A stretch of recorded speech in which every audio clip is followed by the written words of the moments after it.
Visakha steel ప్లాంటును కేంద్ర ఉక్కు శాఖ మంత్రి స్టీల్ ప్లాంటును సందర్శించి ప్లాంటుకు నాసిరకం ముడి సరుకు అందిస్తూ అవినీతికి పాల్పడుతున్న సీఎండీపై విచారణ జరిపించాలి. ఉత్పత్తికి కార్మికుల జీతాలకు లింక్ పెట్టే సర్క్యులర్ రద్దు చేయాలని సిఐటియు విశాఖపట్నం కమిటీ ఆధ్వర్యంలో నిరసన కార్యక్రమం.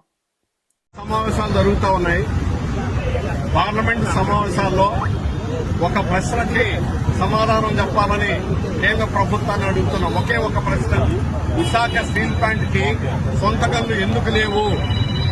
చట్టం ప్రకారం mines and mineral development regulation act ప్రకారం సెక్షన్ 17 ఖచ్చితంగా ప్రతి పబ్లిక్ సెక్టార్ కి సొంత గన్లు సమకూర్చాలి. అన్ని పబ్లిక్ సెక్టార్ కి మిలాయ్, బొకారో, దుర్గాపూర్ అన్నింటికీ ఉన్నాయి. అలాగే ప్రైవేట్ వాటికి కూడా ఉన్నాయి. వైజాగ్ స్టీల్ ప్లాంట్ ఎందుకు లేదు? ఈ పార్లమెంట్ లో సమాధానాలు చెప్పాలని అడుగుతున్నాం. రెండవది, దేశంలో నాణ్యతలో విశాఖ స్టీల్ నంబర్ 1. ప్రపంచానికి ఇతర దేశాలకి 4 సంవత్సరాలు ఎగుమతులు వరుసగా చేసినటువంటి స్టీల్ ప్లాంట్ ఏదంటే వైజాగ్ స్టీల్ ప్లాంట్. నాణ్యతలో అంత అవార్డు వచ్చినటువంటి స్టీల్ ప్లాంట్ కి ఆ నాణ్యతను దెబ్బకొట్టాలని ఇప్పుడు సీఎండీగా ఉన్నటువంటి సక్సేనా కంకణం కట్టుకున్నాడు. అందుకనే నాసిరకం క్వాలిటీని వాడి ఈ రోజు ఉత్పత్తులు అనేటువంటిది తీవ్రంగా పడిపోయేటట్టు చేశాడు. ఖరీదు విపరీతంగా పెరిగిపోయింది.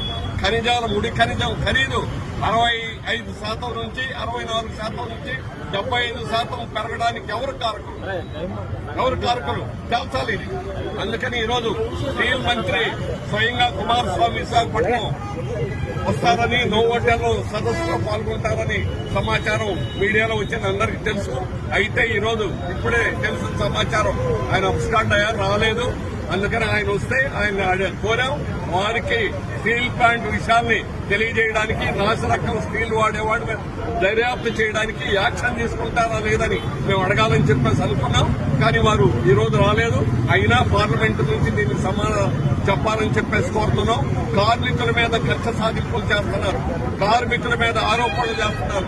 పనిచేయట్లేదని, పోస్ట్ కార్మికులని, వైట్ ఎలిఫెంట్ అని రకరకాలైనటువంటి తప్పుడు ఆరోపణలతో ఈరోజు స్టీల్ ప్లాంట్ కార్మికుల మీద బదనాం చేసేటువంటి తప్పుడు పనులు చేస్తున్నారు. వాళ్ళ జీతాలు సగానికి సగం కూడా రాకుండా కోతలు విధిస్తున్నారు, ఉత్పత్తితో ముడిపెడుతున్నారు. ఇవన్నీ తప్పుడు చర్యలు. పొగబెట్టి పొమ్మున్నట్టుగా కార్మికులందరినీ పారిపోయేటట్టు చేయాలంటున్నారు. ఇప్పటికే 10,000 మందిని తొలగించారు. నిర్వాసితులు లాంటి వాడు, భూములు కోల్పోయిన వాడు ఈ రోజు తీవ్రంగా నష్టపోయి ఈ రోజు బదారు పడాల్సినటువంటి పరిస్థితి అనేది ఏర్పడింది. వీటన్నింటికీ స్టీల్ మంత్రి సమాధానం చెప్తారా లేదని అడుగుతున్నాం.